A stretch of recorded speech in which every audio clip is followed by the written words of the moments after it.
So, but Dad was 92.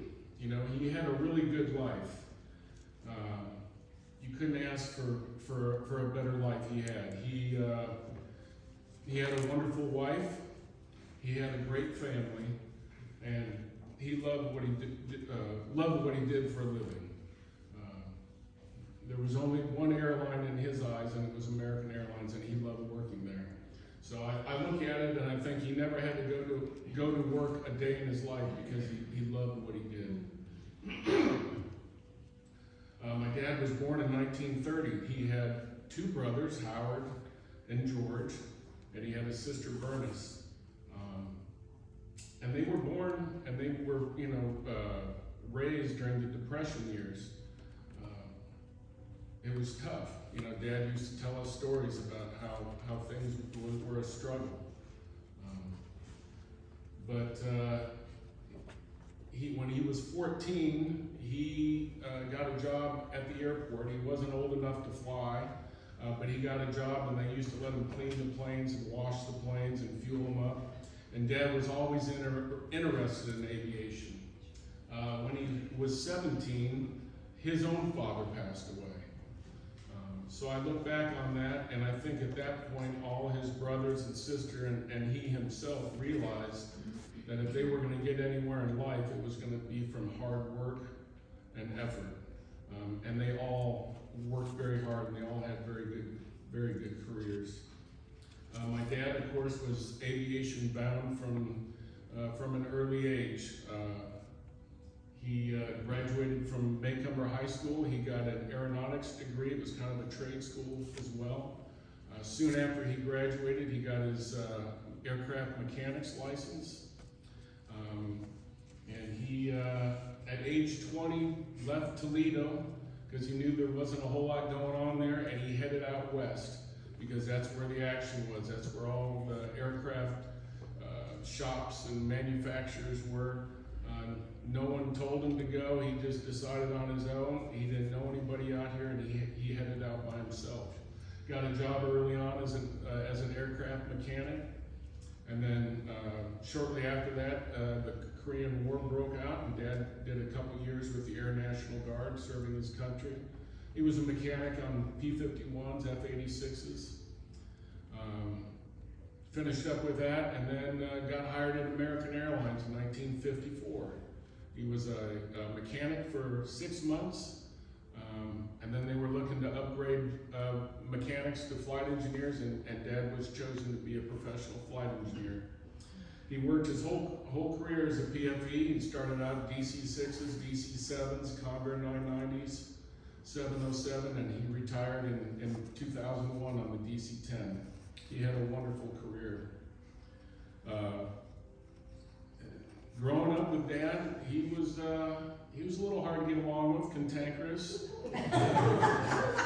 Sometimes he and I clashed, but he was a hard worker. He was a doer.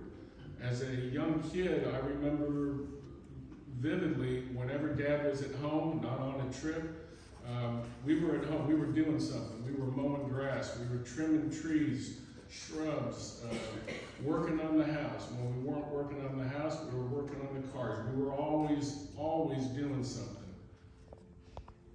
He, I kind of, as a kid, I kind of wore thin on me because he used to yell my name every time when he was up to something, and I'd have to go help him. But looking back on that now, I appreciate it so much now, and I realize now how much I learned from him over the years doing all that.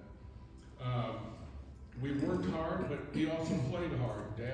Mom and Dad had a camper. We went all over the United States. We camped all over the place. Went to Canada with the camper and boating. He enjoyed getting out and doing stuff. We traveled the country, and we also took trips with Dad with American Airlines. Many times, my sister and I would go to New York, or we went to San Francisco, and it was exciting when Dad was working the trip and we got to ride with him. And I know as a little boy that was as well interested in aviation, when I did a trip with Dad, he just didn't give me the ticket. I sat back. I mean, I'd show up with him. We'd go down to operations. We'd get the weather report. And he'd check out the crew, the captain, the FO, and I was right there with him. And then, we'd leave a little earlier than everybody. We'd go up to the gate. And Dad would do his pre-flight check in the airplane. And then it'd come time for the walk around, and I was part of it. I did many walk-arounds with my dad. In fact, his last DC-10 trip to Honolulu, I walked around the airplane with him. So he made me feel as a part of the crew, even though I was just a little kid. Dad was quite the photographer. He never left home without his camera. I was just a little kid. We went to every air race I think I could think of. Reno, Mojave, Oshkosh. We went to car races, Indy 500 qualifying. Transpo 72 was a big air show in Washington, D.C. when they opened up Dulles Airport. And I remember in 72, I was only 8 years old. And I had fun and I appreciated it, but now I look back on it and realize I was 8 years old and how much easier it would have been for my dad just to go on his own and do his own thing instead of dragging around this little kid, But he always, wanted to make sure we were looked out for, and it had a huge influence on me. Most people only get to be taught how to drive a car from their parents, but I was fortunate enough Dad taught me how to fly. He wasn't a certified flight instructor, but he bought a little Cessna 150 when I was 6 years old, and anytime we'd go flying, Dad was always in the right seat, and I was in the left seat. It's a little hard to learn from Dad. I remember a few times coming home a little teary-eyed, but I figured it out. Dad was a perfectionist. He made me keep it on the center line and hold my altitude and heading, and it did well for me. So he helped me all along through my career. He helped me get my first flight instructor job. And guided my career. He kept me going in the right direction. And then finally, he was responsible for my interview that I got at UPS and helped me get hired at UPS. So I'm forever grateful for my dad because I'm sure I would not be doing what I'm doing and working for who I work for. So I compare his upbringing and his aviation path with mine, and I look at his, and he had no help, nobody guiding him. That was all self-motivated, and I look at my path where both my mom and my dad had such a huge influence on me, which is such a benefit.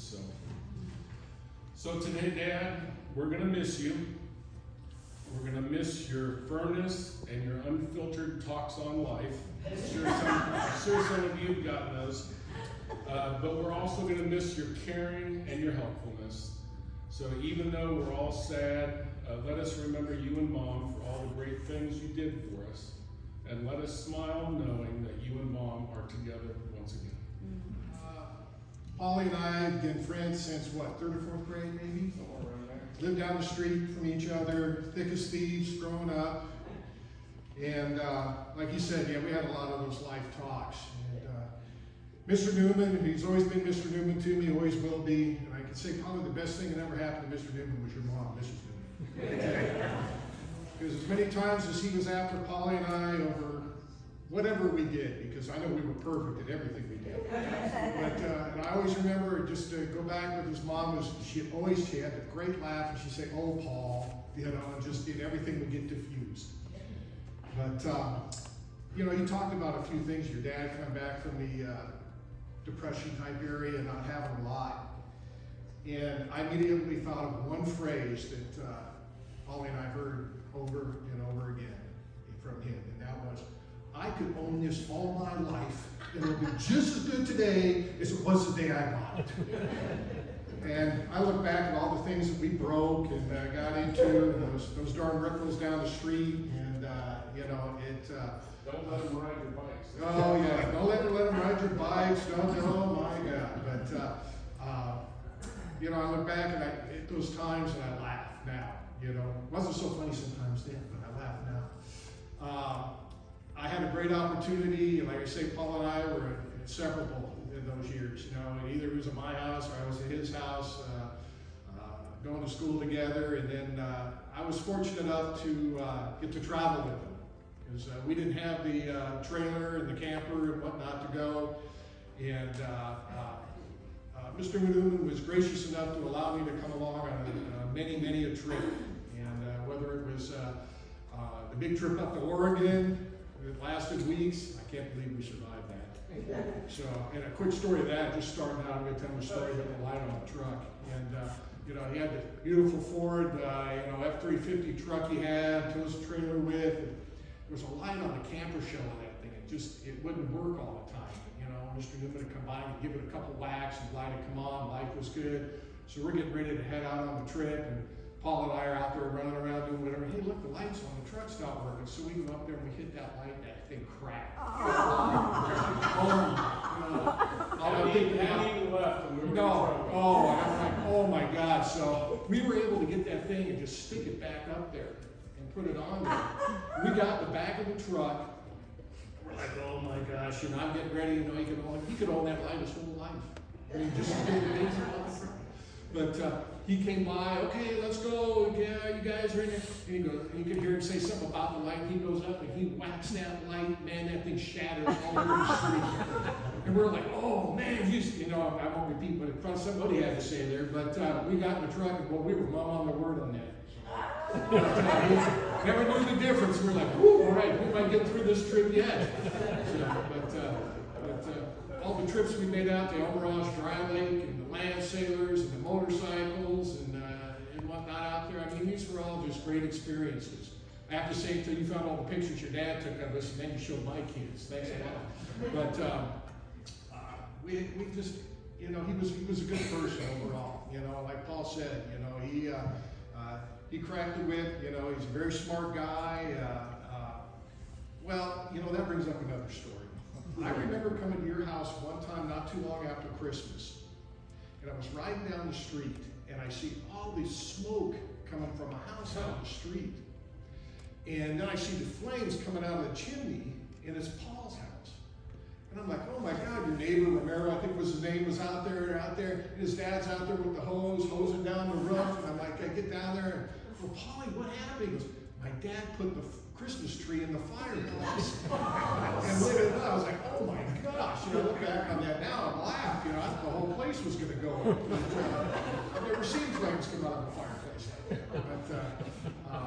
But like I say, it's, our friendship has gone through the years. I mean, you know, being separated, him in Kentucky, me here in California, and with his dad here, it was always great because I always got to come and Paul was in town, he'd let me know, we get to visit. I mean, it's with us, it's like we may not see or talk to each other for, let's say, a year, but it's like we get together, it's like we talked yesterday. And that's the way it really was with the family and his mom and dad. And so anyway, just to give you a little outside view from somebody from the outside. But had a lot of great times over the year, and he was a good man. Of my cousin Diane, who, in my opinion, she's my hero because she took care of her dad for many years, very selflessly. And this is what she wrote, and she asked me to read it on her behalf. Today, I'm remembering and giving thanks for all the memorable, special times we've had with Dad over the years, and there have been many. He always provided for us and supported us in whatever we did, making sure we had whatever we needed. He went out of his way to take the family on special vacations to interesting places in the country, as well as to our family reunion in Michigan every year. And of course, he would take the group picture, develop it himself, and then Mom would mail it out to everyone, inviting them to the next reunion. Dad also made it possible for Mom and me to take a few trips to several countries in Europe. He tried to give us opportunities while we were growing up, opportunities that he never had growing up during the Great Depression. Because of his love of flying and working for an airline, we were able to go to many places over the years. And because of his love of photography, we had an extensive and very diverse collection of photos to enjoy and share with our family and friends. His photos are a marvelous record of his life, with Mom, us, and our children, and the future grandchildren. What a special legacy he has created and passed on to us. We are sad that he is no longer with us here. It is strangely quiet without him. While we miss his presence here with us, we can rejoice and give thanks that he is in God's presence now, because he has recognized his sin and his need for Jesus' saving grace. And because of that, we will see him again in glory with the biggest smile on his face. I love him and I miss him so much every day.